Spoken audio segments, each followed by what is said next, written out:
থেকে এখন নিচে সে আছে, ওই রিপোর্টটা নিয়ে আসলে হয়তো 5-10 মিনিট সময় লাগবে ওটা সাইন করতে। তো এই ফাঁকে যতক্ষণ না সে আসে, আমাকে বুয়েট ক্যাম্পাসে ঢুকে ফোন দিছে আর কি।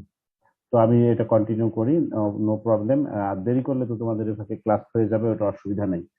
তো সরি ফর অল দিস ইনকনভেনিয়েন্সেস। আমরা প্রোটেকশন স্কিম ফর ইকুইপমেন্ট এগুলির মধ্যে আছি। আমরা হচ্ছে জেনারেটর প্রোটেকশন এবং ট্রান্সফরমার প্রোটেকশন শেষ করেছি। এখন বাকি থাকছে বাসবার এবং line protection. You know what is busbar? এটা হচ্ছে সাবস্টেশন বা জেনারেটিং স্টেশন। জেনারেটিং স্টেশনের জেনারেটরের টার্মিনালে যেটা থাকে বাসবার, অথবা সাবস্টেশনের ট্রান্সফরমারের টার্মিনালে যেটা থাকে। তার মানে জেনারেটর এবং সাবস্টেশন বা ট্রান্সফরমারের প্রোটেকশন যে আমরা পড়েছি, এর মুখে যেটা থাকে তারগুলিকে যে চ্যাপ্টা মতো কপার বাসের সাথে লাগানো থাকে সেইগুলির প্রোটেকশন। আর হচ্ছে লাইনের প্রোটেকশন, মানে হচ্ছে ট্রান্সমিশন লাইন মেইনলি। তো এটা ডিস্ট্রিবিউশন লাইনেরও প্রোটেকশন প্রয়োজন আছে, কিন্তু ট্রান্সমিশন লাইন দিয়ে আমরা এখানে বোঝার চেষ্টা করবো। ট্রান্সমিশন ডিস্ট্রিবিউশনের ফারাকটা তোমরা জানো, যে ট্রান্সমিশনে হচ্ছে তোমার অনেক হাই ভোল্টেজ থাকে, আর একটা হলো ইউজুয়ালি ট্রান্সমিশন লাইনে থেকে কোনো লোড যায় না, এটা ধরা হয়। তো যখনই লোড শুরু হয় তখন ওটাকে ডিস্ট্রিবিউশন লাইন হয়ে যায়। সো এতে সুবিধা কি, যে ডিস্ট্রিবিউশন লাইনে মাঝে মাঝে ট্যাপ বেরোয় যেখান দিয়ে কারেন্ট বা ফিডার যাচ্ছে বিভিন্ন জায়গায়। ট্রান্সমিশনে ওটা হবে না, সোজা অল লাইনটা থ্রু রান করবে, এটা থেকে আশেপাশে ডালপালার মতো বেরোবে না।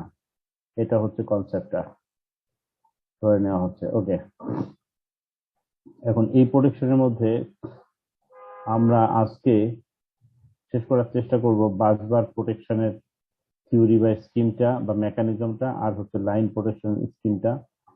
এগুলি আরো ডিটেইলি পরে পাওয়া যাবে time graded overcurrent protection, differential pilot wire protection এবং ডিসচার্জ প্রোটেকশন। সেগুলি হয়তো আর এক ক্লাসে দেখবো। তবে এই দুইটা তো এখন ডিটেল চিত্ররিক্ত একে বুঝাই দিব। এইগুলি আমি একটু সংক্ষেপে বলে দেই, যে টাইম মানে টাইম, আর গ্রেডেড মানে হচ্ছে ভিন্ন ভিন্ন। গ্রেড মানে হচ্ছে ভিন্নতর। বলে যে 3টা গ্রেড করা হয়েছে, তো যে first class, second class, third class, অথবা বলা হয় যে অনেকগুলি লেটার গ্রেড দেওয়া হয়েছে, এ, এ প্লাস, বি, বি প্লাস বা মাইনাস ইত্যাদি। সো গ্রেড বলে হচ্ছে ভিন্ন।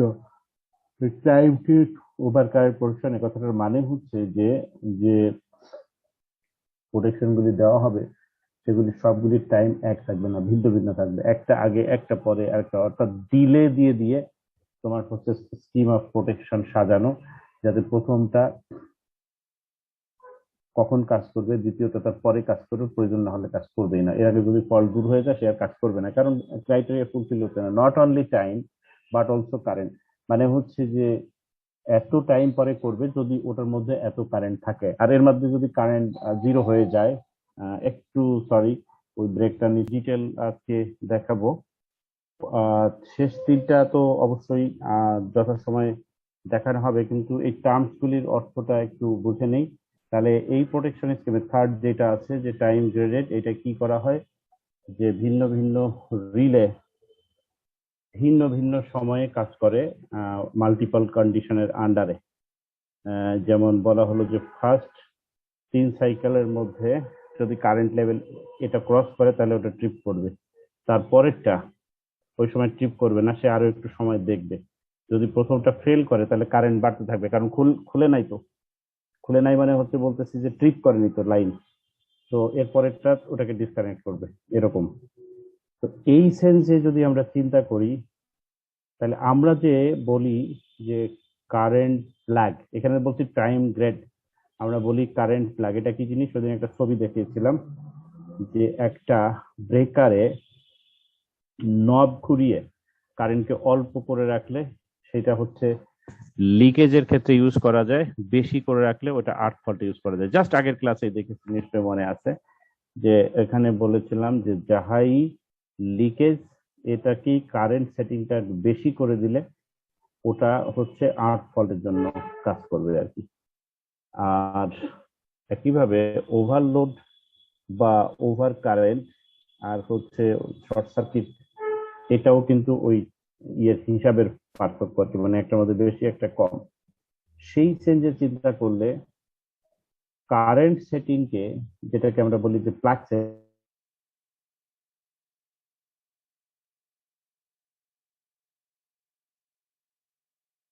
একটা দুটো তিনটা ইয়ে দিয়ে আঁকলাতেছে, এটা আমার একটা সেটিং, এটা আমার একটা সেটিং, এটার আমার একটা সেটিং, তিনটা আসলে একই জিনিস। প্রত্যেকটাই সে 5 এম্পিয়ার থেকে সে 20 এম্পিয়ার পর্যন্ত, 5 থেকে 20 এম্পিয়ার পর্যন্ত, 5 থেকে 20 এম্পিয়ার পর্যন্ত প্রত্যেকটায় প্লাগ সেটিং আছে। এটা কিন্তু আমাদের বোঝা হয়ে গেছে, এটা বোঝা হয়ে গেছে, time graded overcurrent protection বোঝা হয়ে গেছে। আমি এখন কারেন্ট গ্রেডিং বলতে কি বোঝায় সেটা বোঝাচ্ছি। প্রত্যেকটা একই যন্ত্র, প্রত্যেকটায় 5 থেকে 20 পর্যন্ত কারেন্ট সেট করা যায়। আমি এই তিনটা যন্ত্র কিনে এই প্রথমটা সেট করলাম হচ্ছে সে 5-এ, তারপর এটা সেট করলাম 10-এ, আর তারপর এটা সেট করলাম 15-তে। যদি আমি কিভাবে সেট করলাম, আগের দিন ছবি দেখছো যে এরকম এরকম নব থাকে, নবের মধ্যে একটা কিছু ঘোরালে এরকম হয়। এটা যদি 5-এ সেট করি, একই যন্ত্র, এটা 10-এ সেট করি, এটা 15-তে সেট করি, তাইলে এই কাজকে বলা যাবে current graded. Current graded, graded কথার মানে হচ্ছে ভিন্ন ভিন্ন ভাবে মূল্যায়িত। ওকে, এটা যেমন 5 দ্বারা, এটা 10, এটা 15। তো গ্রেডিং, দিস ইজ গ্রেডিং। ওকে, তাইলে টাইম গ্রেডিং কি সেটা আমরা এই এটার স্কিমটা পড়ার সময় আমরা এক মিনিট একটু ডিপার্টমেন্ট।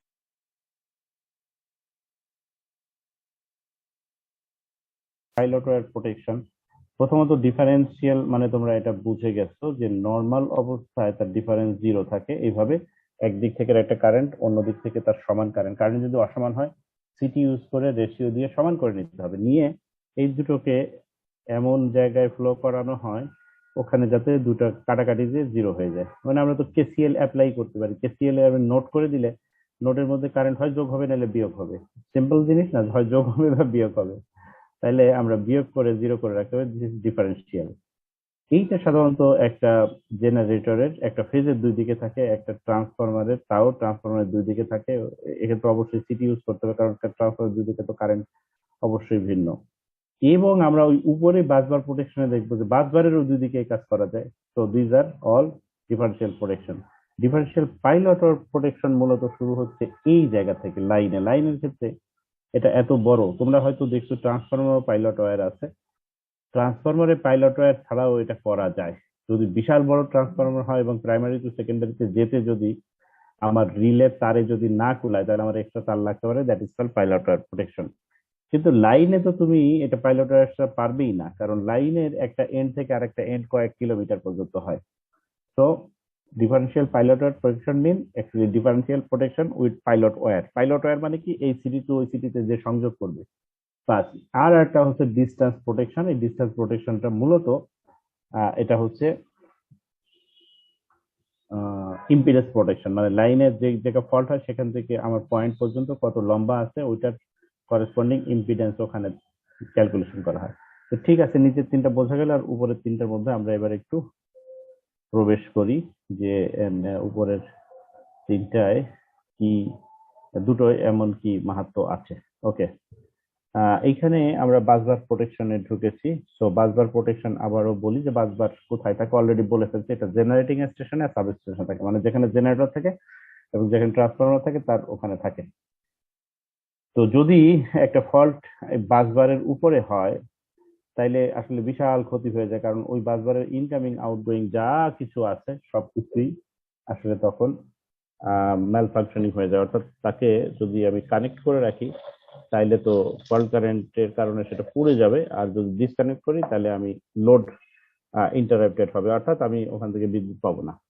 তো আফটার ফল্ট বিষয়টা কিন্তু অনিশ্চিত, মানে এটাকে ফল্টকে ক্লিয়ার করলে বিদ্যুতের কানেকশন পাবো না সাময়িকভাবে, পরে আবার পাওয়া যাবে।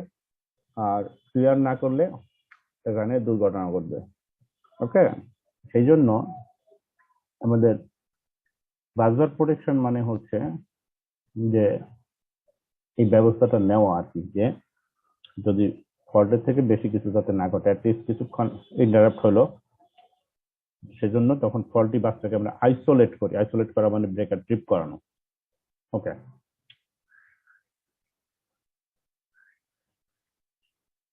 আর আমরা স্কিমের মধ্যে ঢুকে দেখবো যে এটা শুধু বাসটাকে শুধু ইয়ে করলে হয় না, ওখানে একটা প্রোটেকশন জোন থাকে, যেমন এর সাথে কানেক্টেড ইনকামিং আউটগোয়িং ফিডার গুলির সব আইসোলেটিং সুইচ খুলে ফেলা হয়, অর্থাৎ ব্রেকার, সার্কিট ব্রেকার এবং কানেকশন গুলিকে সব খুলে ফেলা হয়। এই ধরনের বাসবার প্রোটেকশনের স্ট্যান্ডার্ড খুব উঁচু। স্ট্যান্ডার্ড উঁচু মানে কি, আসলে রিকোয়ারমেন্ট হাই। হাই স্ট্যান্ডার্ড জিনিস বলে না, সেরকম হাই স্ট্যান্ডার্ড জিনিস মানে অনেক হাই। যদিও এই ধরনের ফল্ট ঘটে হচ্ছে খুবই কম, মানে হয়তো একটা আর্ট ফল্ট লাইনে বা একটা ট্রান্সফরমারের আর্ট ফল্ট, একটা generator line to line fault বা ইনসুলেশন ব্রেক, এই ধরনের ফল্ট খুব ঘন ঘন ঘটে, কিন্তু বাসবারের ফল্ট ঘটে খুবই কম। তারপরে স্ট্যান্ডার্ড অনেক হাই রাখা হয় যাতে একদম না ঘটে, কারণ এখানে ফল্ট হলে খুব সমস্যা, মানে বিদ্যুৎ সিস্টেম আর কাজ করে না। ঠিক আছে, একটা ড্রয়িং একটু সামান্য একটু এঁকে দেখাই। এই দেখো, মনে করো এই হচ্ছে একটা বাসবার, এই হুম এখন আমি স্টেশনে যাই বা সাব স্টেশনে যাই। স্টেশন বলতে বিদ্যুৎ উৎপাদন কেন্দ্র, আর সাব স্টেশন বলতে ট্রান্সফর্মার আছে। ধরো এই জেনারেটর, এই জেনারেটর জি জি, এই জেনারেটর, হুম এইদিকে হয়তো লোড আছে। একটু খেয়াল করো কি বলছি। মনে করো এই জেনারেটর ফল্ট হলো, এটা ট্রিপ করবে, এটা এটা দিয়ে তুমি বিদ্যুৎ পাবে। এখানে ফল্ট হলে ও কিন্তু এটাকে আইসোলেট করবে, মানে সব ডিসকানেক্ট হয়ে যাবে। ডিসকানেক্ট হয়ে গেলে হুম, এই জন্য বলা হচ্ছে high standard, but fault is extremely rare. এর ফল্ট অতটা হয় না, কিন্তু হাই স্ট্যান্ডার্ড এই জন্য রাখা হয় যে স্ট্যান্ডার্ড যদি লো করে ফেলা হয় তাহলে ফল্টের সংখ্যা বেড়ে যাবে। ফল্টের সংখ্যা বেড়ে গেলে এটা জেনারেটর এবং পাওয়ার প্ল্যান্টের যে খরচ, জেনারেটর পাওয়ার প্ল্যান্ট খরচ, জেনারেটর পাওয়ার প্ল্যান্ট খরচ, এর সবগুলির তুলনায় এই বাসবার সামান্যই খরচ। বাসবারের তো বেশি দাম না, কত টাকার দাম, এগুলি এগুলি এগুলি হিউজ কস্ট, এই সামান্য একটু বাসবার। অথচ এই বাসবারটা যদি ফল্ট হয় তাহলে এখান থেকে কিন্তু সর্বনাশ হয়ে যাচ্ছে, বিদ্যুৎ কিন্তু পাওয়া যাবে না, কারণ সব ডিসকানেক্ট হয়ে যাচ্ছে। এই কারণে এইখানে ফল্ট যাতে না হয় সেটা চেষ্টাটা বেশি। মানে ওটা লো কস্ট একটা জিনিস, কিন্তু হাই স্ট্যান্ডার্ড, বিকজ তার গুরুত্বপূর্ণ অনেক আর কি। যেমন ধরো একটা বাস স্ট্যান্ড, অনেক মানুষ এক জায়গায় যে জড়ো হয়, তো তুমি থাকার জায়গা, ঘর বাড়ি, হোটেল বা অফিস, এগুলি যত সুন্দর করে খরচ করে বানায়, বাস স্ট্যান্ড বানায় কোনো মতে বানিয়ে রেখে দেয়, সব মানুষ কিন্তু ওখানে যে জড়ো হয়, হাব বুঝতে হবে। তো বাসবারটা হচ্ছে হাব, সবগুলি ট্রান্সফরমার, জেনারেটর তারা যে ওখানে কানেক্ট হচ্ছে, সেই জন্য ওখানে ফল্ট হতে দেওয়া যাবে না, পাবলিক প্লেসের মতো। ঠিক আছে, তাহলে এইটা যে প্রোটেকশন, এটার জন্য আমরা দুইটা স্কিম এখানে আছে। একটা স্কিম হচ্ছে ডিফারেন্সিয়াল প্রোটেকশন, আর একটা হচ্ছে এই দুইটা উঠে যাবে আর কি, ফল্ট বাস, ফল্ট বাস প্রোটেকশন। ওকে, একটা টার্ম তোমরা নতুন শুনলা, খুব যত্ন করে এই টার্মটার মনে রাখবে। ডিফারেন্সিয়াল প্রোটেকশন এই মাত্র বোঝানো হয়েছে। ডিফারেন্সিয়াল প্রোটেকশন মানে নর্মালি দুটো কারেন্টকে বিয়োগ করে জিরো করে রাখা হয়, আর অনেক লম্বা হলে, মানে দুইটা কারেন্ট যে সোর্স থেকে আসতেছে, সিটি থেকে আসতেছে, সিটির পজিশন দূর হলে আমরা বেশি তার লাগে, তো আমরা সেটাকে পাইলট ওয়্যার ডিফারেন্সিয়াল প্রোটেকশন বলি। তো এই first first scheme, busbar protection first scheme differential protection, this is familiar to you, তোমরা এটা ভালো করে চিনছো, বুঝো। আবার দেখাবো। ফল্ট বাস প্রোটেকশন, এটা হচ্ছে নিউ টার্ম। তোমরা এখন এই নতুন টার্মটা শিখবে এবং পরবর্তীতে এই টার্মটা যেন গোলমাল করে না ফেলো। ফল্ট বাস মানে একটা, এখানে যে অর্থে ব্যবহার করা হচ্ছে তার উল্টা একটা ভুল অর্থ অনেক সময় মাথার মধ্যে চলে আসতে পারে, এটা থেকে সাবধান। ফল্ট বাস প্রোটেকশন মানে বাসের মধ্যে ফল্ট হয়েছে তাই fault bus, no, not at all. এ ব্যাপারে সাবধান। Fault bus protection is not at all faulty bus. So fault bus is not faulty bus. Remember it. Fault bus is not faulty bus. Okay. Fault bus হচ্ছে একটা extra বাস, যেটা আসলে একটা arc. Fault বাস হচ্ছে একটা এক্সট্রা বাস, যেটা হচ্ছে একটা আর্ক। সেই আর্কটা প্রত্যেকটা বাসের পাশ দিয়ে নিয়ে যাওয়া হয়। উদ্দেশ্য হচ্ছে যে বাসগুলির মধ্যে কখনোই তোমার বাস টু বাস বা line to line, bus to বাস বা লাইন টু লাইন বা ফেস টু ফেস ফল্ট যাতে হইতে না পারে। কখনোই যাতে সাব স্টেশনের বাসে বা স্টেশনের বাসে একটা বাসের সাথে আরেকটা বাস লেগে যেতে না পারে, that is call bus to bus fault. অথবা ওই দুটো তো একটা লাইন বটে, ওটা ওখান থেকে তো লাইন বেড়ে গেছে, লাইন টু লাইন ফল্ট যাতে না হয়, অথবা ফেস টু ফেস ফল্ট না হয়, যাই বলি না কেন। বাসবার কিন্তু শুধুমাত্র লাইন না, এর তো নোড একটা, অনেক কিছু তো আছে, এখানে অনেকগুলি লাইন আছে। তো ফল্ট হলে শুধু একটা লাইন হবে না। তো এটার সাথে ওটা যাতে লাগতে না পারে, তার মানে তাদেরকে সেপারেট করছি কি দিয়ে? ফল্ট বাস দিয়ে। নট ফল্টি বাস, বাসের উপর ফল্ট হলে ফল্টি বাস। ফল্ট বাস মিনস যে দুটা বাসকে আমি একটার সাথে আরেকটা মিশতে দিতে চাচ্ছি না বা টাচ লাগার সম্ভাবনা কমাতে চাচ্ছি, সেই দুটার মাঝখান দিয়ে আরেকটা বাস নেওয়া, এই বাসটা হচ্ছে আর্ক। উদ্দেশ্য কি? ফল্ট যদি হয় তাহলে শুধুমাত্র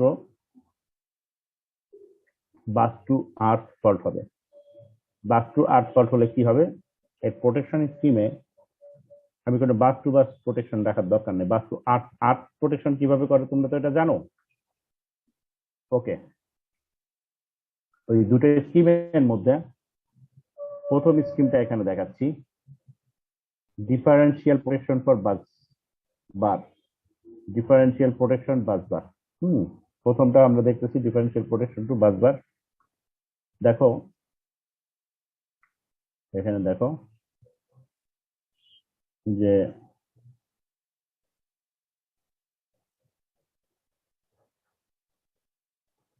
ওকে, দেখো এই যে মাঝখানে বাসবার লেখা, এই যে মোটা কালারটা, এই যে এটা হলো বাসবার। এখন এই বাসবারের সাথে ইনকামিং হিসাবে আছে আমার জেনারেটর, এবং জেনারেটর ইনকামিং হিসেবে আছে জেনারেটর, এবং জেনারেটরকে আমরা সার্কিট ব্রেকার দিয়ে কানেক্ট করছি। আর অবশ্যই একটা লাইন চলে গেছে, অবশ্যই একটা লাইন চলে গেছে কোথায়? এটা হলো হয়তো কোনো আরেকটা সাবস্টেশনে গেছে, এই যে ওয়ান যেটা, সেইটাও কিন্তু আবার বাসবার থেকে কানেকশন মানে কন্ট্রোল করার জন্য বা ডিসকানেক্ট করার জন্য আমার আছে একটা circuit breaker. R line to কেও আছে। এরকম 5টা লাইন হলে 5টা সার্কিট ব্রেকার থাকবে, 1 2 3।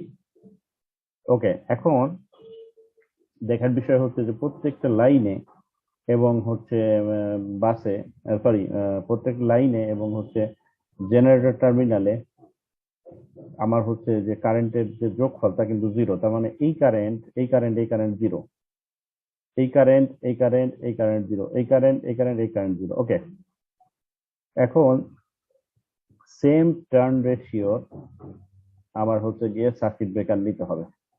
Same turn ratio circuit breaker নিলে এইখানে যে সার্কিট ব্রেকারটা আমি পাচ্ছি লাইন ওয়ানে, সেই লাইন ওয়ানের সার্কিট ব্রেকার 2 টার্মিনাল, লাইন টুর সার্কিট ব্রেকারের 2 টার্মিনাল, এবং লাইন জেনারেটরের 2 টার্মিনাল। এই দেখো টার্মিনাল একই পয়েন্টে লাগানো, তাইলে এবং সেই তিনটা আবার প্যারালালি রিলের সাথে লাগানো। এটার অর্থ হচ্ছে এই রিলের মধ্যে দিয়ে যে কারেন্ট যাবে সেটা মূলত এই সিটির কারেন্ট, এই সিটির কারেন্ট এবং এই সিটির কারেন্ট। এখন আমি তোমাদের এখানে একটা হিসাব করে দেখাচ্ছি। দেখো, যে মনে করো এই জেনারেটর সাপ্লাই দিচ্ছে তোমার হচ্ছে 1000 এম্পিয়ার। এখান থেকে দুটো জিনিস স্পষ্ট হবে তোমাদের, যে মনে করো এই জেনারেটর সাপ্লাই দিচ্ছে 1000 এম্পিয়ার।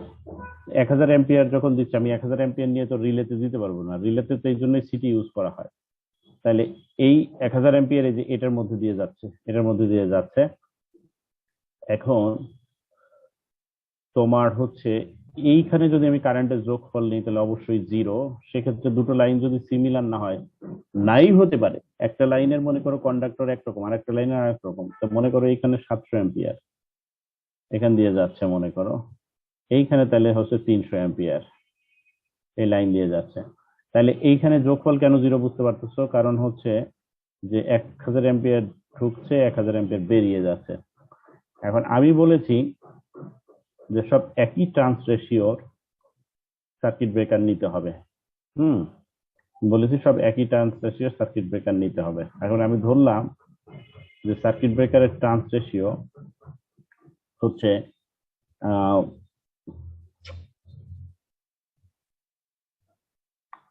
500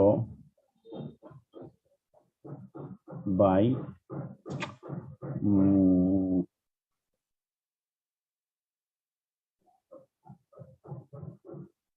100 বাই করি, তাহলে হিসাবে সুবিধা হবে, অনেক সহজ হয়ে যাবে। হ্যাঁ, 100/1 ধরে নিলাম যে এই কারেন্ট রেশিও হচ্ছে 100/1। সবগুলিতে কিন্তু 100/1 এক হতে হবে, এইটা কিন্তু ভিন্ন হইতেই পারবে না। ভিন্ন হলেই গোলমাল। 100/1 ভিন্ন হওয়াই যাবে না, 100/1। এর ফলে কি হচ্ছে দেখো, এইটার মধ্যে দিয়ে যে কারেন্ট, এই যে এখানে এইখানে এইখানে যে কারেন্ট এটার মধ্যে দিয়ে যাচ্ছে এইভাবে, সেটা হচ্ছে গিয়ে 10 এম্পিয়ার। 10 এম্পিয়ার। এইখানে যেটা যাচ্ছে সেটা হলো 7 এম্পিয়ার। এখানে যেটা যাচ্ছে সেটা হলো 3 এম্পিয়ার। এবারে রিলের মধ্যে দিয়ে কারেন্ট কত যাবে? দেখো, এই রিলের মধ্যে দিয়ে কারেন্ট কত যাবে? Zero, right? তা মনে রাখতে হবে, এর আগে আমরা সিটি যখন ইউজ করেছি তখন আমাদের উদ্দেশ্য ছিল সিটির সেকেন্ডারি যেন সমান হয়। প্রাইমারিতে সেকেন্ডারির সাথে কত রেশিও হবে, that was not a matter at all. ব্যাপারটা বুঝো, তখন কন্ডিশন ছিল যে সেকেন্ডারি যেন সমান হয় প্রাইমারিতে, মানে এখানে 1 থাকতে হবে বা 5 থাকতে হবে, কিন্তু এইগুলি নট নেসেসারিলি 100x5 এরকম হতে হবে। মানে এই দিকটা যা ইচ্ছা তাই হতে পারতো, তাতে সমস্যা নেই, সেকেন্ডারি সমান হতে হবে। কিন্তু এইখানে এই প্রোটেকশনে আমরা যেহেতু সাম জিরো করতেছি, আমার সেকেন্ডারি সাম জিরো করতে গেলে আমাকে অবশ্যই প্রত্যেকটা ট্রান্স রেশিও সহ সমান হতে হবে। নট অনলি সেকেন্ডারি সমান হলে হবে না, ট্রান্স রেশিও সহ সমান হতে হবে। এটা এটা এটা হলো একটা শর্ত। ওকে, নাও উই গট ইট। যে এইভাবে আমি যদি করি তাইলে আমার এই রিলেটা নর্মাল কন্ডিশনে এ করবে কি, আমার এর মধ্যে দিয়ে কারেন্ট জিরো যাবে। নর্মাল কন্ডিশনে কারেন্ট জিরো। নর্মাল বলতে কি বোঝায়, যে এখানে এক্সাম্পল দিলাম 1000, 700, 500, এটা হলো নর্মাল কন্ডিশন। তা এখানে আমার কারেন্ট জিরো যাবে। আরেকটা জিনিস সেটা হচ্ছে এখানে এই যে যে সিটিগুলির পজিশন আছে, এই সিটি পজিশনের বাইরে যদি যায়, ফল্ট হয়, তাও কিন্তু এই এই রিলে জিরো থাকবে। এইটা কিন্তু আরেকটা জিনিস, এটাও না বুঝলে মহা মুশকিল, মানে হচ্ছে যে অসুবিধা হয়ে যাবে। এখন বাইরে বলতে কোথায় কোথায় হতে পারে? মনে করো আমি এই যে এইখানে একটা ফল্ট ধরে নিই, প্রথমে ফল্ট তো এরকম দিয়ে দেয়, এই যে এরকম একটা, মনে করো আমি একটা ফল্ট দিলাম, এখানে একটা ফল্ট দিলাম, তাও কিন্তু এইটা এই রিলের কারেন্ট জিরো হবে। This is called external fault. Protective zone হচ্ছে এই যে সিটি টু সিটি, এই যে তিনটা সিটি দেখতেছো, এর মাঝখানের জোন হচ্ছে প্রোটেক্টিভ, এর বাইরে কিন্তু প্রোটেক্টিভ জোন না। এটা এটা এখনো কিন্তু রিলে কারেন্ট জিরো হবে। কি জন্য হবে দেখো, এই পয়েন্টে ধরো আর্থ ফল্ট হয়েছে, এই পয়েন্টে আর্থ ফল্ট হলে এটার মধ্যে যে কারেন্ট যেভাবে যাচ্ছিল সেইভাবেই যাবে, তবে কারেন্ট অনেক বেড়ে যাবে, বিকজ এই লাইনের ইম্পিডেন্স তো কমে গেছে। আগে তো লাইনের টার্মিনাল ছিল অনেক দূরে, এখন এটা তো এইখানেই গ্রাউন্ডেড হয়ে গেছে, তো অনেক হিউজ কারেন্ট ওখানে যাবে। এবার এই দ্বিতীয় লাইনে ফল্ট না হলে এটা আগের মতোই কারেন্ট যেতে থাকবে। তার মানে এই সিটিতে কারেন্ট অনেক বেড়ে গেছে, এই সিটিতে কারেন্ট কম আছে। ধরে নিলাম এটা 100 গুণ বাড়ছে, তাহলে আগে এখানে আমার ছিল 3 এম্পিয়ার আর এখানে ছিল হচ্ছে আমার 7 অ্যাম্পিয়ার, এখন সেটা 700 অ্যাম্পিয়ার হয়ে যাবে এখানে। কিন্তু এই 700 অ্যাম্পিয়ার আসবে কোথা থেকে? ওই জেনারেটর কিন্তু এই ফল্টের ইফেক্ট পাবে আর কি, যেহেতু এখানে ফল্ট হচ্ছে, মানে এ কারেন্টটা বাড়িয়ে দিবে এ, কারণ ওর তো এদিকে আসলে কোনো জায়গায় টার্মিনাল নেই, এই ফল্টটি তার নিয়ারেস্ট ফল্ট, সে করবে কি, তার মানে যে অতিরিক্ত যে কারেন্টটা যাচ্ছিল সেটা এখান থেকে যাবে, তার মানে এখানে আবার জিরো হবে, কারণ এইটা এইটা যত এক্সট্রা পরিমাণ এই কারেন্ট এই সেকেন্ডারিতে আসছে, প্রাইমারি থেকে মানে হচ্ছে ইনকামিং থেকে অত পরিমাণ এক্সপ্রেস কারেন্ট এসে এটা জিরো হবে। একই ফল্ট তুমি এখানে করো, একই হবে, এখানে আনায় করো, এখানে ফল্ট করো, তাহলে এইটার যে পরিমাণ অতিরিক্ত কারেন্ট দিবে সেটা এখান দিয়ে টান দিবে। একই ফল্ট তুমি এইখানে করো, এইখানে এইখানে করলে এবার কি হবে দেখো, এই জেনারেটর কিন্তু আর এইসব দিকে কারেন্ট পাঠাবে না, জেনারেটরের কারেন্ট কিন্তু ফল্টের মধ্যে যাবে। হাউ এবার এই দিক থেকে যেহেতু এটা একটা integrated system, we don't know, আমরা কিন্তু শুধু লোড আছে বলতে পারি না, এই লাইনগুলি কোথায় কানেক্টেড জানি না, সেটা আরো জেনারেটরের সাথে কানেক্টেড থাকবে, আরো ট্রান্সমিশনের সাথে ট্রান্সফরমারের সাথে কানেক্টেড থাকবে, ধরতে হবে আমার এদিকে ভোল্টেজ সোর্স আছে। তো তখন করবে কি, এই জায়গায় এই সার্কিট ব্রেকারের মধ্যে দিয়ে বেশি কারেন্ট যাবে, এই দুটো সেই পরিমাণ বেশি কারেন্ট দিয়ে চেষ্টা করবে এটাকে ব্যালেন্স করতে, কারণ আমার এখানে তো কেসিএল মানতেই হবে। সো এবার দেখো যে তোমার এই বাইরে এইখানে অথবা এইখানে এইখানে ফল্ট হোক, অলওয়েজ এই রিলের মধ্যে কারেন্ট আসতেছে জিরো, আর নর্মাল অবস্থায় জিরো, তাহলে আমরা এখানে দুইটা কেস পেলাম, যে নর্মাল অবস্থায় জিরো আর এক্সটার্নালি জিরো, কিন্তু ইন্টারনালি কিন্তু ব্যাপার না, মনে করো এইখানে ফল্ট হয়েছে, এইখানে ফল্ট হলে এবার কি হবে দেখো, এইখান দিয়ে কারেন্ট বেড়ে যাচ্ছে, আর এদিক থেকেও কারেন্ট বাড়বে, তবে উল্টা দিকে আসতেছে। আগে তো এই কারেন্ট ইকুয়াল টু এটা প্লাস এটা ছিল, এখন তো সেগুলো ডিরেকশন উল্টাই গেছে, তাহলে কি করে ব্যালেন্স হবে? ব্যালেন্স হবে না, যোগফল মিলবে না, তো এখানে কারেন্ট জিরো হবে না, তো ট্রিপ করবে। আশা করি এটা বুঝতে পারছো।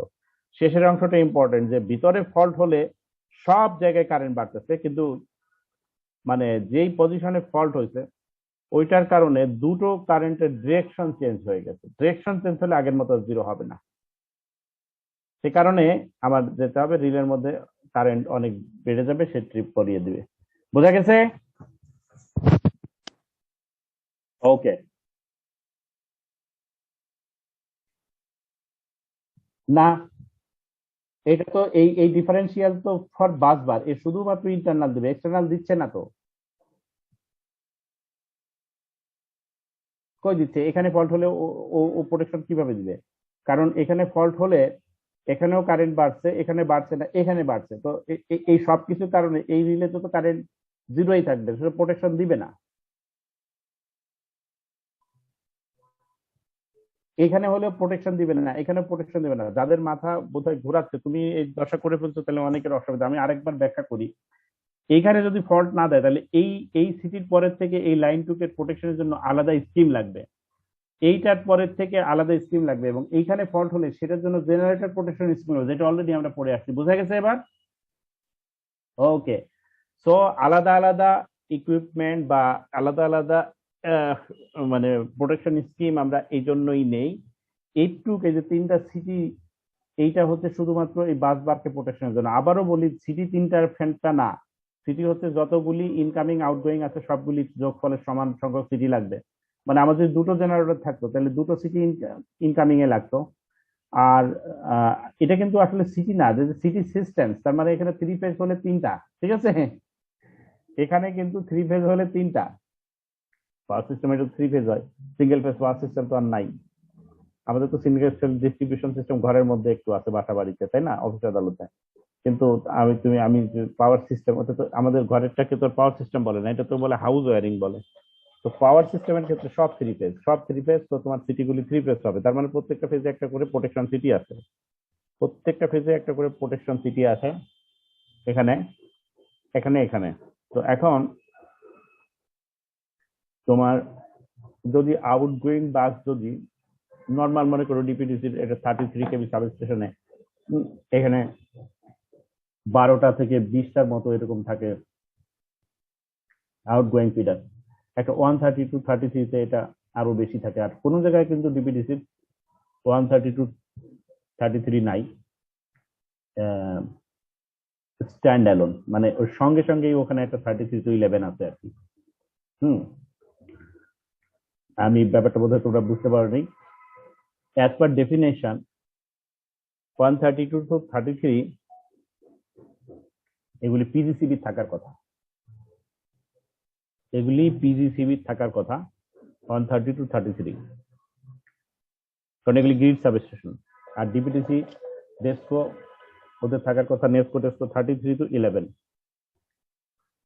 তো দুটো একটা জায়গায় বিশেষ ব্যতিক্রম আছে, বিশেষ পারমিশনে ডিস্ট্রিবিউশন কোম্পানির একটা দুটো বা আরো বেশি গ্রিড সাবস্টেশন থাকে। টিজিসিবির কর্তৃত্ব ওখানে নাই, ওটা ওরা নিজেরা গ্রিড সাবস্টেশন গুলি চালায়। বিপিডিসিতে এরকম গ্রিড সাবস্টেশন যেগুলি আছে, এটা 2015 সালের দিকে ছিল 11টা মাত্র, এখন এটা 20টার কাছাকাছি হয়ে গেছে আর কি, হচ্ছে আন্ডার কনস্ট্রাকশন আছে 20টা, হচ্ছে গিয়ে গ্রিড সাবস্টেশন। প্রায় সবগুলি চালু না, মানে অনেক তো আন্ডার কনস্ট্রাকশন আছে, তাদের আন্ডারগ্রাউন্ড সাবস্টেশন আছে। আমি যেটা বলতে চাচ্ছি, তারা ডিস্ট্রিবিউশন কোম্পানি হয়, এর পাশাপাশি একই প্রেমিজে ওখানে কিন্তু আবার একটা 33 to 11 রেখেছে। তো সব মিলায় ফিডারের সংখ্যা কোনো জায়গায় 40-50টা। তাহলে 40-50টা হলে 40-50 সেট সিটি লাগবে, প্রত্যেক সেটে আবার 3টা করে, বুঝতে পারছো কিনা?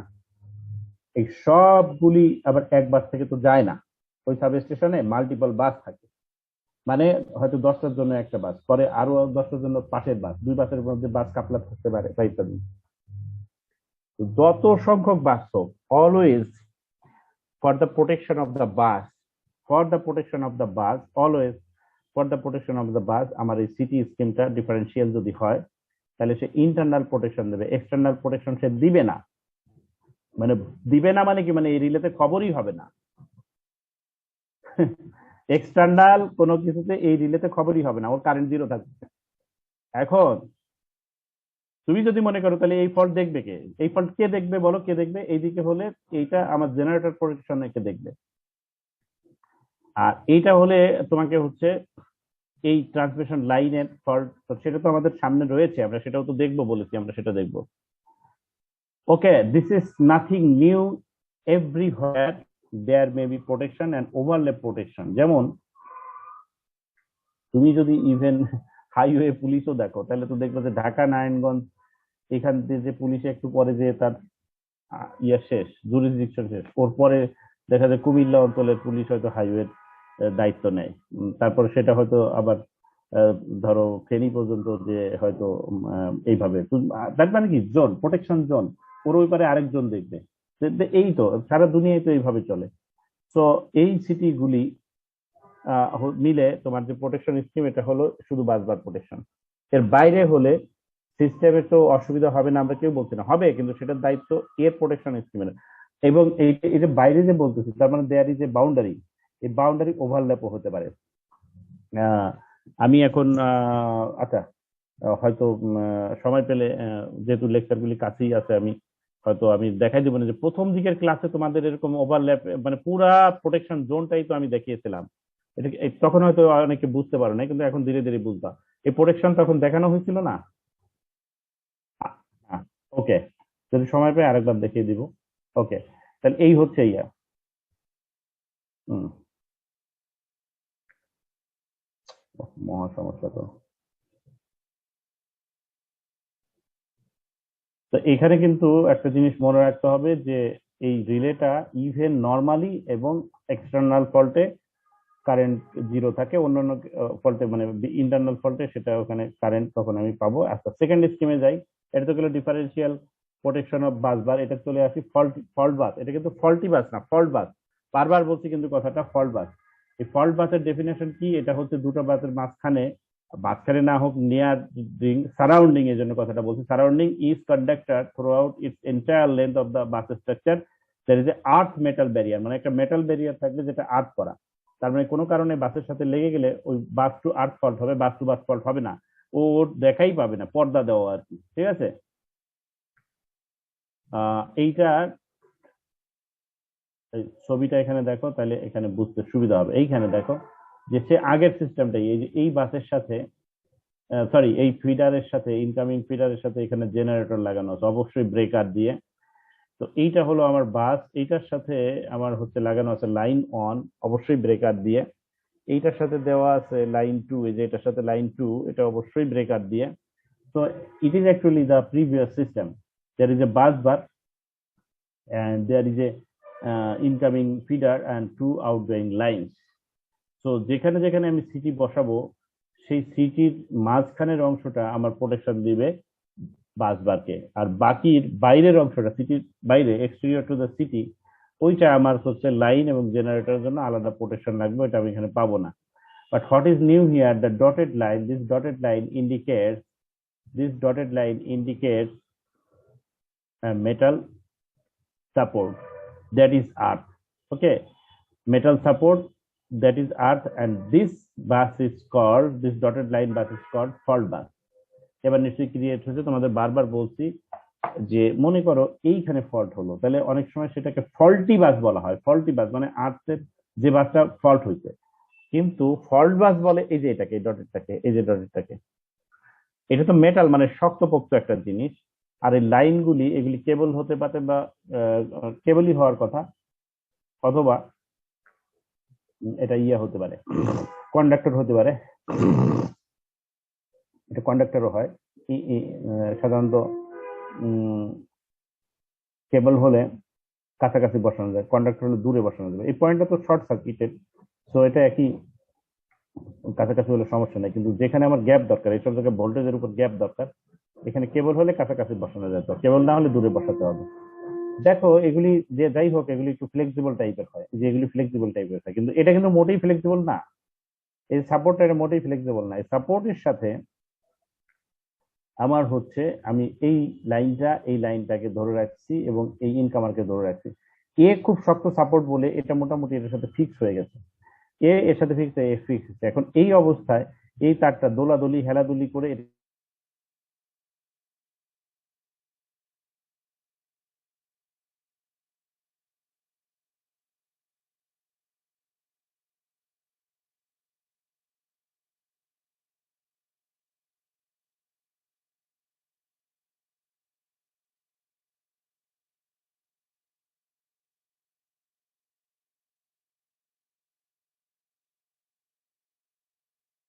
ইনসুলেটর, এই জিনিসগুলো কিন্তু ইনসুলেটর লেখাই আছে, লালগুলি ইনসুলেটর, এই লালগুলি ইনসুলেটর। তো ইনসুলেটর দিয়ে আমি শক্ত করে আমি মেটাল সাপোর্ট বা আর্থের সাথে এটাকে ধরে রেখেছি, কিন্তু এর সাথে তো এর টাচ লাগতে পারে, লাগুক, সে শুধু তাহলে আর্ট ফল্ট করবে। এর সাথে এর টাচ লাগতে পারে, লাগুক, শুধু আর্ট ফল্ট হবে, এখানে আর্ট ফল্ট। কিন্তু এরা নিজেরা কারোর সাথে কারো সংযোগ হতে পারবে না, যেটা এখানে পারতো। হ্যাঁ, এখানে যেটা পারতো, এই যে এখানে, এখানে যেটা সম্ভব ছিল, এখানে, এখানে আর ওটা পারবে না। ওকে, নাও এই ফল্ট বাস স্থাপন করায় তোমার nature of the fault is always earth fault. Okay, এখানে যত ফল্ট ঘটতে পারে এখানে, তার নেচার হচ্ছে আর্ট ফল্ট। তাহলে দেখেন এখানে একটা আর্ট ফল্ট দিয়েছি কিভাবে। এই যে আর্ট ফল্ট হলে তো অবশ্যই এই সাপোর্ট বাসে বা ফল্ট বাসে কারেন্ট আসবে। আর্ট ফল্ট হলেই এখানে কারেন্ট আসবে, যেখানেই হোক। দেখো এখানে যদি হয় তাহলে এটা দিয়ে কারেন্ট আসবে, এখানে যদি হয় এটা দিয়ে কারেন্ট আসবে, এখানে এখানে যদি হয় এটা দিয়ে কারেন্ট আসবে। তো কারেন্ট আসলে ওই আর্ট বাসের সাথে একটা লাইন নিয়ে সেই লাইনের সাথে সিটি লাগাইলাম, তার মানে লাইন নিলাম মানে কি, মানে ওই ফল্ট কারেন্টটা এটা দিয়ে যাওয়ার চেষ্টা করবে, যাওয়ার সময় ওখানে আমি সিটি দিয়ে দিলাম, তাহলে ওই কারেন্টটা এখানে এসে আমার হচ্ছে রিলে কয়েলে এটা আসলে কাজ করলো। রিলে কয়েলে কাজ করা মানে কি, মানে রিলে কয়েলকে ইয়ে দিবে, এনার্জাইজ করবে। এনার্জাইজ করার পর এই যে এটা ছট করে এখানে লাগবে, লাগলে ট্রিপ কয়েলটা অন হয়ে যাবে। ট্রিপ কয়েল অন হয়ে গেলে ট্রিপ তো আর একটা জানো ব্রেকারে থাকে ওটা না, রিলে আর ব্রেকার তো এক না। রিলে তো বলছি মস্তিষ্ক, আর ব্রেকার হচ্ছে অর্কার। সেইখানে তোমার ব্রেকারের মধ্যে যে ট্রিপ কয়েল আছে সেটার মধ্যে যে এ দিবে ধাক্কা, ধাক্কা দিলে এটা কাজ করবে। এখানে তোমরা জানো যে যদি লাইন টু লাইন ফল্ট হয় এবং যদি আর্ট ফল্ট হয়, ওই এদেরকে সমন্বয় করতে হয়, মানে ওগুলিকে এনে একসাথে বসিয়ে দুটোকে ফেজ রেখে একটাকে রেজিস্টিভ রেখে তারপর সেইটার মধ্যে আর্ট দিতে হয়। সেই জিনিস আর লাগছে না, there is no fault other than earth fault, কাজে শুধু একটা আর্ট ফল্ট এখানে লাগিয়ে দিলে এটা হয়ে যাচ্ছে। ওকে, আমাদের third scheme, second scheme actually মানে হচ্ছে লাইন প্রোটেকশনের জন্য আমরা দুইটা জিনিস পড়েছি। এই যে একটা হচ্ছে আমার ডিফারেন্সিয়াল প্রোটেকশন, একটা হচ্ছে ফল্ট বাস প্রোটেকশন। এটা হচ্ছে বিবিটি বাসবারের জন্য, বিবিটি না বাসবারের জন্য। আর লাইনের জন্য প্রোটেকশনে আমরা এখানে আজকে আর অত দূর যাব না, বাট এখানে আমার কি কি আছে সেটা একটু দেখি আমরা। এখানে আছে যে এই লাইনে যদি ফল্ট ঘটে due to their greater length and exposure to the atmospheric condition. Line মানে কিন্তু যে 1 2 লেখা ছিল ওইটা, অনেক দূর পর্যন্ত এটা হইতে পারে, এই কারণে এসব জায়গায় ফল্ট হয়। কারণ কেবল দিয়ে তো আন্ডারগ্রাউন্ড ছাড়া তো আর কেউ আমরা ট্রান্সমিট করি না, সেটা তো কম। দুনিয়ায় বেশিরভাগ ট্রান্সমিশনই ওভারহেড, এবং এগুলি তো কেবল থাকে না, থাকে হচ্ছে নর্মাল কন্ডাক্টর। এবং এটা অ্যাটমসফিয়ারিক মানে ওয়েদার কন্ডিশনে তোমার হচ্ছে এগুলির মধ্যে দিয়ে নানা রকম ফল্ট টলের প্রায় ঘটে আর কি। হ্যাঁ, প্রায় ঘটে। তো এটার জন্য আমাদের একটা এক্সট্রা এক ধরনের প্রোটেকশন দরকার। একচুয়ালি এই প্রোটেকশনের কি কি পার্ট আছে যে নিচে আমি বলতেছি। কিন্তু এইখানে প্রোটেকশনে যা যা আমরা দেখবো, এটা অনেক ক্ষেত্রেই আমার এইটা জেনারেটর এবং ট্রান্সফরমারের প্রোটেকশনে এটার কোনো মূল্য নাই বা ব্যবহার নেই। কেন নাই সেটা বলতেছি, যে কারণে এটা হলো অনেক লম্বা, আর ট্রান্সফরমার ইয়ে তো এক পয়েন্টে বসানো, সেই জন্য এখানে যত যা লাগে এটা ওগুলির জন্য প্রযোজ্য না। তো এটার জন্য কি কি আছে উপায় দেখি। The requirement of line protection আর, মানে আমরা যখন লাইন প্রোটেকশন বলতে কিন্তু বোঝাচ্ছে ট্রান্সমিশন লাইন, মনে মনে সবসময় ধরে নেবা লাইন প্রোটেকশন মানে ট্রান্সমিশন লাইন প্রোটেকশন, দড়ি টাঙ্গানো বা কাপড় টাঙ্গানো লাইন না। লাইন প্রোটেকশন মানে হচ্ছে এখানে আমার হচ্ছে ট্রান্সমিশন লাইন। তো এই ট্রান্সমিশন লাইন প্রোটেকশনের জন্য আমার কি কি রিকোয়ারমেন্ট দরকার, মানে হচ্ছে যে প্রোটেকশন করব তখন আমি কি কি কন্ডিশন ফুলফিল হবে আর কি কি জিনিস আমি সেভ করবো, এটা হচ্ছে আমার requirement. In the event of short circuit, the circuit breaker closest to the fault should open. যতটা মানে ওই যে বললাম যে যেহেতু ট্রান্সমিশন লাইন অনেক দূরে আছে, যেইখানে ফল্ট হবে ওর নিয়ারেস্ট সার্কিট ব্রেকারটা কিন্তু ট্রিপ করবে, এটা আমরা চাই। তোমাদের আমি জটিল আর কিচ্ছু শিখাইতে চাই না, শুধু এইটা বলি যে যদি আমি লম্বা একটা ট্রান্সমিশন লাইন আঁকি, অন্তত এই লাইনের দুই পাশে দুইটা সার্কিট ব্রেকার থাকে, আর ভিতরে আরো থাকতে পারে, কিন্তু অ্যাটলিস্ট এই তারের দুই সাইডে দুইটা সার্কিট ব্রেকার থাকবে, দুই এন্ডে দুটো সার্কিট ব্রেকার থাকবে এই একটা লম্বা ট্রান্সমিশন লাইনের কম পক্ষে। তাইলে যদি ফল্ট কোথাও হয় ওইখান থেকে কোন দিকে, ডান দিকে মানে সেন্ডিং এন্ডে নিয়ারেস্ট নাকি রিসিভিং এন্ডে নিয়ারেস্ট, তো সিম্পল হিসাব না, তো যেদিকে ইয়া কাছে সেই দিকে সার্কিট ব্রেকারটা খুলে যাবে আর কি, আগে খুলবে, এই হচ্ছে ওটার একটা রিকোয়ারমেন্ট। তো the circuit breaker closest to the fault should open, ওটা খুলবে, ঠিক আছে। এরপরে তোমার তো ইয়ে হতে পারে যে আচ্ছা ওটা খুললো না তখন কি হবে, এটা এরকম প্রশ্ন আসতে পারে। হ্যাঁ, এটা আসতে পারে যে ওখানে তাহলে কি হবে। তো ওইটা হচ্ছে, দেখো কি হবে। In case of nearest breaker to the fault fails to open, মানে ওইটা যদি না খুলে backup protection should be provided by the adjacent circuit breaker. তাহলে দুই এন্ডে যদি দুইটা থাকে তাহলে তো আমার আর অ্যাডজাসেন্ট হচ্ছে না, এই জন্য বললাম যে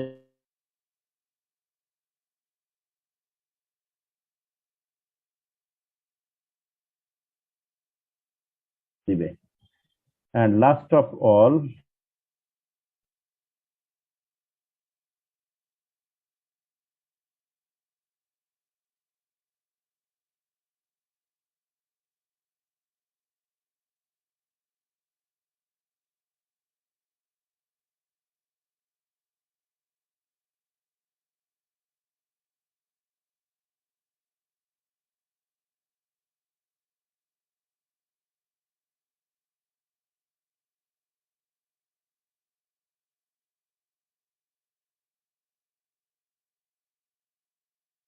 দেখেছিলাম যে ওখানে একটা ড্যাশবোর্ড থাকতে পারে, যে যখনই কয়েলকে টান দিয়ে খোলার কথা তার আগে ওই ড্যাশবোর্ডটা ওখানে একটা ফোর্স ক্রিয়েট করে ওকে উল্টা দিকে টেনে ধরে রাখবে, আস্তে আস্তে তোমার হচ্ছে ওই রিলে কয়েলটা ট্রিপ কয়েলের সিগন্যাল পাঠাবে।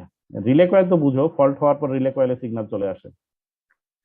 ট্রিপ কয়েল হচ্ছে যে রিলে কয়েল যখন এখানে ট্রিপিং কন্ট্যাক্টটাকে অন করে দেয় তারপর ট্রিপ কয়েলটা এনার্জাইজ হয়। তো এইটাকে ড্যাশবোর্ড দিয়ে টেনে ধরা, যখন আমি রিলেগুলি পড়িয়েছিলাম সেটা একটু উল্টাই দেখো, যে ওখানে ড্যাশবোর্ড মানে কি একটা মেকানিক্যাল ডিভাইস লাগিয়ে দেয় যায়, যেটা করে কি ওই ট্রিপ কয়েলকে ট্রিপ করায় ধীরে ধীরে। এটার একটা বাস্তবসম্মত উদাহরণ দিই, সেটা হচ্ছে যে তুমি একটা দরজা খুলে ঢুকতে পারো, আর আর একটা দেখবা যে দরজার মধ্যে ওখানে একটা কবজার মতো লাগানো থাকে এরকম, দেখবা সেটা হচ্ছে একটা স্প্রিং। তো সেই স্প্রিংটা হলে দরজাটাকে টেনে খুললে দরজাটা আবার এসে এখানে লেগে যায়, তো ওটা টেনে নিয়ে আসে, কিন্তু একটা লক্ষণীয় বিষয় যে সে কিন্তু ঝট করে এসে লাগে না, সে কিন্তু ওই যে স্প্রিংটা তাকে যেইভাবে নেয়, তার মানে সে যায়ও কিন্তু একটু জোরে ধাক্কা দিলেও কিন্তু সে যাবে না, সে কিন্তু ওর নিজস্ব স্টাইলে যাবে। তার মানে ওখানে একটা ড্যাম্পারও আছে, মানে হচ্ছে যে দরজাটাকে টেনে নিল, তারপর ও নিজে নিজে নিজের স্টাইলে এটাকে এখানে টেনে নিয়ে আসে। ড্যাশবোর্ড লাগালে ওরকম হয় আর কি, মানে ট্রিপ করেছে কিন্তু সেই ট্রিপের ওখানে যাইতে যাইতে মানে এই সলিনয়েডটা তো টান দিয়ে ওখানে নিয়ে যায়, তো ওটা আস্তে আস্তে টানবে, তার মানে অটোমেটিক একটা স্লোনেস চলে আসবে, ওইটা হচ্ছে ডিলে। এখন relay operating time should be just as short as possible. এই কথাটার মানে হচ্ছে যে it is the primary protection, তাহলে এটার কোনো ডিলে থাকবে না, জিরো। আর যদি এটা ব্যাকআপ হয় তাহলে অবশ্যই ডিলে থাকবে, কিন্তু সেই ডিলে আর ইনস্ট্যান্টেনিয়াস, মানে জাস্ট ইনস্ট্যান্টেনিয়াস এর সাথে ডিলে পরিমাণ টাইম যোগ হবে। যেহেতু আমরা একটা সিরিজ অফ লাইন দিয়ে এগুলি বসাচ্ছি এবং ব্যাকআপ দিচ্ছি, এটা ফার্স্ট না হলে সেকেন্ড, সেকেন্ড হলে থার্ড, থার্ড হলে ফোর্থ, থার্ড থেকে ফোর্থে যেতে আমার একটু টাইম লাগবে, ওই টাইমটা হচ্ছে ডিলে টাইম যা আমি ফিট করে দিয়েছি। তাইলে অ্যাজ শর্ট অ্যাজ পসিবল মানে হচ্ছে ডিলে থাকলে শুধু ডিলে টাইমটা, আর কোনো দেরি করতে পারবে না, কারণ কারণ তখন প্রোটেকশন ক্যালকুলেশনে উল্টাপাল্টা হয়ে যাবে। Without unnecessary review of circuit, the protection of line presents a problem quite different from the protection of station apparatus as generator, transformer and busbar. আমরা বলছি বাসবার, ট্রান্সফরমার এবং ইয়েতে এগুলিতে যে ধরনের সমস্যা আমরা দেখি না, এখানে সেরকম একটা দেখবো। সেটা হচ্ছে যে কি হয়, এখানে অনেক খরচ হয়ে যায় ওই লম্বা পাইলট ওয়্যার টানতে। পাইলট ওয়্যার গুলি কিন্তু মনে রাখতে হবে যে এক প্রান্ত থেকে আরেক প্রান্ত নিয়ে নিতে হয়, এবং এইটার কারণে ওই খরচটা বেড়ে যায়, যেটা কিন্তু আমার ওগুলির মধ্যে ছিলই না। তার মধ্যে জেনারেটর আর ইয়ের মধ্যে হ্যাঁ ছিল না বলা ঠিক না, আমরা ট্রান্সফরমারের পাইলট ওয়্যার একটু দেখিয়েছি, কিন্তু তুমি নিজে নিজে চিন্তা করো যে একটা ট্রান্সফরমারের এই পাশ থেকে ও পাশে যেতে কয়েক মিটার হলেই যথেষ্ট, আর এখানে লাগবে কিলোমিটার, 2 কিলোমিটার, অনেক। আর এইখানে যে স্কিমে আমরা এই লাইন প্রোটেকশন করি, সেটা যে তিনটা ভাগে ভাগ করা, একটা হলো টাইম গ্রেডেড, একটা হলো ডিফারেন্সিয়াল, একটা ডিস্টেন্স। এবার তোমরা ইন্টিগ্রেট করতে ইয়ে মানে কি বলে রিকগনাইজ করতে পারছো কিনা যে এই যে টাইম গ্রেডেড মানে কি বোঝায় সেটা বুঝাইছি, ডিফারেন্সিয়াল, ডিস্টেন্স এগুলি বুঝিয়েছি, এবং এইটাই হচ্ছে সেই তিনটা যেটা তোমার পরের দিন পড়াবো পরের ক্লাসে। এবং তোমাদের আগেই বলেছি যে ওই যে একদম টপে শুরুতে যে এখানে বলেছিলাম যে এই দেখো যে উপরের দুটো ডিটেল আর নিচের তিনটা just this is actually part of line protection. যেখানে টাইম গ্রেড, ডিফারেন্সিয়াল আর ডিস্টেন্স এগুলি আমি দেখাবো নেক্সট দিন। মূলত এগুলি অনেকগুলি করে পরপর পরপর রিলের মতো আছে যার আলাদা আলাদা টাইম সেট করা, সেই জন্য বলে টাইম গ্রেডেড, মানে ডিলে সহ। কিন্তু একটু আগে বলছি কিন্তু অ্যাজ আর্লি অ্যাজ পসিবল, তার মানে প্রথমটা হয়তো কোনো টাইম ডিলে নাই, জাস্ট ইনস্ট্যান্টেনিয়াস টাইম। আর দ্বিতীয়টা হচ্ছে ওই ইনস্ট্যান্টেনিয়াস, ইনস্ট্যান্টেনিয়াস কিন্তু অলওয়েজ নট জিরো, সামান্য একটু টাইম তো নিবেই। তো ঠিক আছে, আজকে এই কোর্স মানে এই টপিক এখানেই। তবে তোমাদের 1 মিনিট, ওই যেহেতু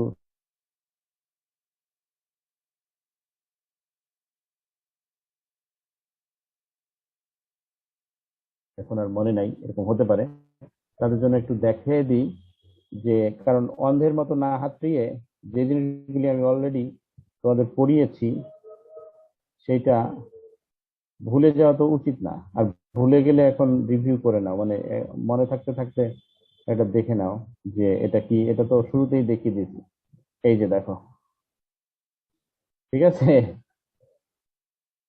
ওকে, হ্যাঁ, প্রোটেকশন এখানে দেখো। তো এখানে আমরা নতুন করে আহামরি নিউ কিছু বলছি না, দেখো এই হচ্ছে জোন, তার মানে এই প্রোটেকশনটা কি করে, জেনারেটর প্রোটেকশন করে, ঠিক আছে? এই যে এটা এরোটা কি দেখতে পাও? হ্যাঁ, এটা হলো জেনারেটর প্রোটেকশন করে। এইটা হচ্ছে দেখো তোমার হচ্ছে বাস প্রোটেকশন করে।